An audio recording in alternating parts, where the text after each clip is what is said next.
দীর্ঘ প্রতীক্ষার অবসান ঘটে গন্ডাছড়া মহকুমার লক্ষ্মীপুরবাসীদের জন্য গন্ডাছড়া হাসপাতাল চৌমনি থেকে লক্ষ্মীপুর পর্যন্ত প্রায় 1 কিলোমিটার রাস্তা সংস্কার হয়।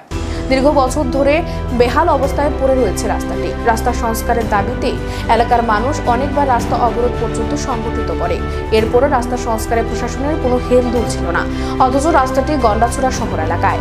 অবশ্যই 2018 সালে বিজেপি সরকার রাজ্যের শাসন ক্ষমতার প্রতিষ্ঠিত হওয়ার পর বেহাল এই রাস্তাটি সংস্কারের বিশেষ উদ্যোগ নেয়।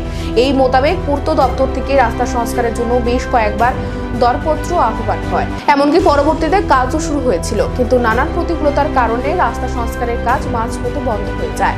এরপর আবার নতুন করে রাস্তা সংস্কারের জন্য পূর্ত দপ্তর দরপত্র আহ্বান করেন। শুরু হয় জোর গতিতে রাস্তার কাজ।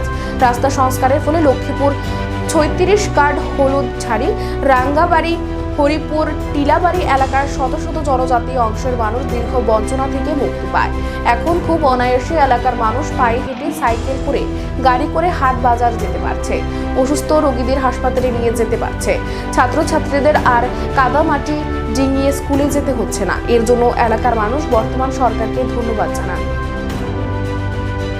2018 সালে নির্বাচনে সরকার পরিবর্তন হওয়ার পরে, ত্রিপুরা রাজ্যে নতুন সরকার আসার পরেই এই রাস্তার জন্য তদবির শুরু হয়। তো এখানে লোকাল যে নেতৃত্ব রয়েছেন, স্থানীয় নেতৃত্ব রয়েছেন, ওনাদের কাছে অত্র এলাকার মানুষ বারবার দাবি করেছে। দাবি করার পরেও অনেক দিন অপেক্ষা করার পরে যাই হোক, আজকে 6 বছরের মাথায় আজকে আমরা এই রাস্তা পাকা পেয়ে গেলাম। তার জন্যে আমি এবং অত্র এলাকার মানুষ অত্যন্ত খুশি, কারণ আজকে কাদা পেরিয়ে কষ্ট করে হাট বাজারে যেতে হবে না, ভালো করে বিভিন্ন যানবাহনে এবং পায়ে হেঁটে যেতে কোনো সমস্যা হবে না। বিশেষ করে বর্ষাকালে এর একটা বিরাট বড় একটা অবসান, এখান থেকে আমরা আজকে মুক্তি পেলাম।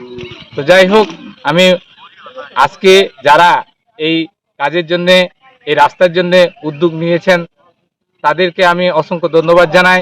বিশেষ করে বর্তমানে মানিক সাহার নেতৃত্বাধীন ত্রিপুরা সরকারের, শ্রদ্ধেয় মানিক সাহার নেতৃত্বাধীন এই ত্রিপুরা সরকারকে আমি অসংখ্য ধন্যবাদ জানাই কেন্দ্রীয় নরেন্দ্র মোদীজি সরকারের নেতৃত্বাধীন সরকারকে, যেখানে আমাদেরকে আজকে দীর্ঘ সেই শরণার্থীকালের বঞ্চনা থেকে মুক্তি দিয়েছে।